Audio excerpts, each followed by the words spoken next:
नमस्कार दोस्तों, आपका स्वागत है। अगर आप कला की तैयारी करना चाहते हैं यानी कला शिक्षक बनना चाहते हैं, ये वीडियो बहुत इंपॉर्टेंट है क्योंकि यहाँ पे बेसिक चीज़ें बताई गई हैं, ठीक है, कला की, जो कि एग्ज़ाम में पूछा जाता है। तो आइए स्टार्ट करते हैं। अब यहाँ पे आप देखेंगे क्वेश्चन में, तो यहाँ पे लिखा है कला क्या है। तो कला अभिव्यक्ति है, ठीक है। और इसके बारे में डिटेल से आप कला के तत्व और कला के वर्गीकरण के बारे में पढ़ सकते हो। शिल्प का संबंध किससे है, क्वेश्चन है, तो रचना विधि से है। तीसरा क्वेश्चन है अभिव्यक्ति कहाँ होती है, तो कल्पना में ही अभिव्यक्ति होती है। आगे क्वेश्चन पूछा जाता है कि षडंग में सर्वप्रथम उल्लेख किसने किया था, तो यशोधर पंडित ने षडांग में सर्वप्रथम उल्लेख किया था, ठीक है। कामसूत्र के अतिरिक्त किस प्राचीन ग्रंथ में कला के अंगों का विवेचन मिलता है हुआ है, तो चित्रसूत्र में, ठीक है। आगे क्वेश्चन है नौ रसों में रसराज किसे माना जाता है, तो श्रृंगार रस को रसराज माना जाता है नौ रसों में से। आगे क्वेश्चन बहुत इंपॉर्टेंट है कि कलाओं में सादृश्य का क्या अर्थ है, तो रूप सादृश्य जो है यही कलाओं में सादृश्य का अर्थ होता है।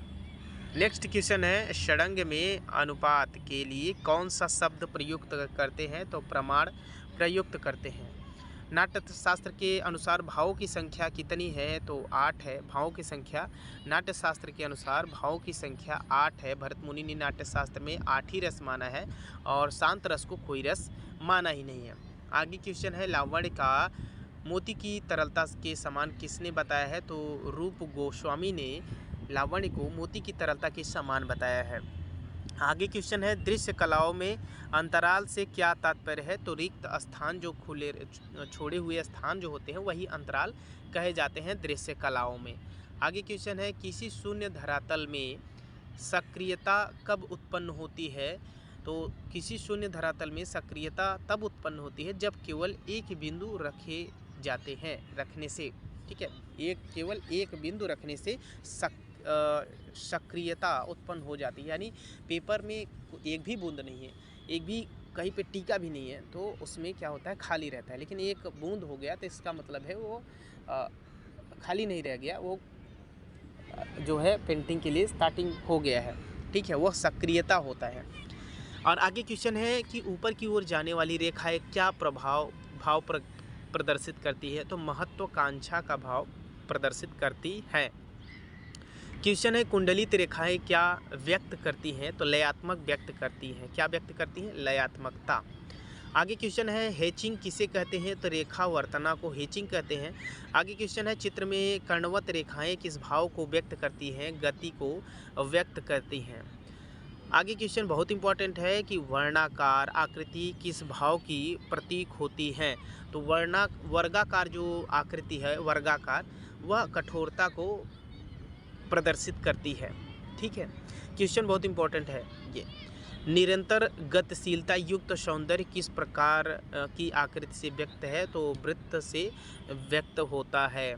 आगे क्वेश्चन है केस पर्वत सर्प लहरें आदि रूपों में किस प्रभाव को दिखाती हैं, रेखा किस प्रभाव को दिखाती है, तो लहरदार रेखाएं कही जाती हैं। ये जो है केस सर्प और पर्वत लहरदार रेखाएं, ये सब लहरों को दिखाया जाता है पानी में, तो ये लहरदार रेखाएं कही जाती हैं। आगे क्वेश्चन है आकृति की रचना किस तत्व से नहीं होती है, तो अंतराल से आकृति की रचना नहीं होती है, ठीक है। आगे क्वेश्चन है किस प्रकार की आकृति या सादृश्य मूलक नहीं होती है, तो अमूर्त जो होती है रचना वो सादृश्य मूलक नहीं होती है, सादृश्य मूलक अमूर्त वाली नहीं होती हैं। आगे क्वेश्चन है ग्वास रंगों की प्रकृति कैसी होती है, ग्वास रंगों की प्रकृति अपारदर्शी होती है। आगे क्वेश्चन बहुत इंपॉर्टेंट है नारंगी किसका पूरक रंग है, तो नीला रंग का नारंगी पूरक रंग है। बैगनी रंग का किसका पूरक रंग है, तो पीला जो है बैगनी रंग का पूरक रंग है। विकास एवं प्रजनन की प्रतीक कौन सा रंग है, तो हरा जो है वह विकास और प्रजनन का प्रतीक है, ठीक है। जो हरा रंग है वो विकास और प्रजनन का प्रतीक रंग है। बॉडी कलर क्या होता है, तो श्वेत मिश्रित जो रंग होते हैं वो बॉडी कलर कहे जाते हैं, यानी अगर हम ब्राउन में थोड़ा सा श्वेत मिक्स कर देते हैं धीरे धीरे वो बॉडी टेक्सचर आने लगता है। ठीक है। ओस्टवार्ड में रंगों के चक्र में कितने रंग दिखाए गए हैं? तो 8, ये बहुत इंपॉर्टेंट है और जैसा कि आप जानते भी हैं। और आगे बहुत इंपॉर्टेंट क्वेश्चन है कि सबसे अधिक तरंग लंबाई तथा सबसे कम तरंग युक्त वर्ण कौन सा है? तो लाल रंग है, ठीक है। तो सबसे कम तरंग दैर्ध्य किसका होता है? सबसे कम क्या होता है? तरंग की लंबाई और सबसे कम कंपन युक्त वर्ण जो होता है लाल होता है। इसलिए लाल रंग को बहुत दूर से देखा जा सकता है, ठीक है। इसीलिए जो रेल की पटरियां हैं उस पर जो सिग्नल देने के लिए, स्टॉप करने के लिए लाल रंग का ही इस्तेमाल किया जाता है। लाल रंग जो है वो दूर से ही दिखाई दे जाती हैं। लाल रंग के प्रकाश में कौन से रंग की वस्तुएं काली प्रतीत होती है? तो हरा रंग की वस्तु जो है लाल रंग के प्रकाश में काली प्रतीत होती है, ठीक है। यानी उसका विरोधी रंग है ना, लाल और काला, लाल और हरा, तो काला हो जाएगा। तान क्या है? रंग का हल्का जो और गहरापन जो होता है वही तान कहा जाता है। प्रकाश कुंजी किसे कहते हैं? सक्रिय तथा सहायक अंतराल में तान प्रकाश की मात्रा होती है। चित्र में तान का प्रयोग किस में होता है? संपूर्ण चित्र में होता है। बल का विचार किससे किया जाता है? रंगों से किया जाता है। तान का प्रयोग किस प्रकार की वर्ण व्यवस्था में आकर्षक लगता है? तो वर्ण वैपरीत्य में अच्छा लगता है। आगे इम्पॉर्टेंट क्वेश्चन है कि किस विधि से निर्मित चित्र में तान का प्रयोग संभव नहीं है? तो रेखा चित्रों में तान का संभव नहीं है, क्योंकि तान जो लाया जाता है वह, देखो, रेखा चित्र से भी हल्का और गहरापन दिखाई दिया जा सकता है, बट कलर से ज़्यादा अच्छा होता है।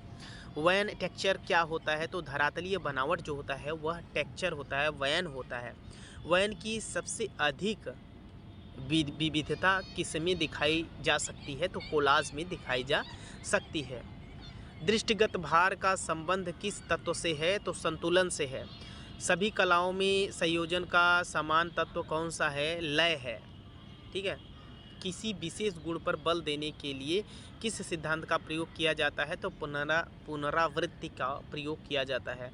आगे क्वेश्चन है, चित्र में सामंजस्य उत्पन्न करने में कौन सा तत्व सहायक नहीं है? तो विरोध जो है वह विरोधी रंग कहा जाता है, जो कि सामंजस्य संबंध नहीं करता। लय का संबंध किससे है? तो गतिक्रम से है। संतुलन का संबंध किससे है? चित्रतल के विभिन्न भागों से है। अब यहाँ पे देखेंगे फ्रेस्को सेको चित्र में किस प्रकार की वृत्ति का उपयोग करते हैं? तो शुष्क यानी सूखी जो भित्ति है और सूखी चित्रण है, जो भित्ति पे सूखी माध्यम से चित्रण किया जाता है, और शुष्क भित्ति यानी फ्रेस्को सेको कहा जाता है, और गीली फ्रेस्को बुनो कहा जाता है। इस तरीके से सूर्य किरणों के रंगों के आधार पर किस शैली में चित्र बनाए जाते हैं? तो प्रभाववादी शैली में बनाए जाते हैं। ग्लेजिंग किस माध्यम का प्रयोग होता है? वार्निश का प्रयोग होता है। चित्र में स्वर्णिम अनुपात विभाजन का सिद्धांत किस देश के कलाकारों ने प्रारंभ किया था? तो यूनान देश के कलाकारों ने प्रयोग किया था। और घूमने पर श्वेत रंग उत्पन्न करने वाला वर्ण चक्र का आविष्कर्ता कौन था? तो न्यूटन थे, ठीक है। न्यूटन कलर के उत्पन्न करता थे, जिन्होंने न्यूटन ने बताया कि ये कलर का ये चीज़ होता है। रंग खुरचकर रेखांकन करने वाली पद्धति को क्या कहते हैं? तो एंटीक्रीन कहते हैं, एंटीकीन। खुरच कर रेखांकन करने वाला उपकरण है स्क्रबल। तो दोस्तों इस वीडियो में इतना ही। अगर वीडियो अच्छा लगा हो तो लाइक करें, अपने दोस्तों तक शेयर करें, और चैनल पे नए हैं तो सब्सक्राइब ज़रूर करें। Thank you.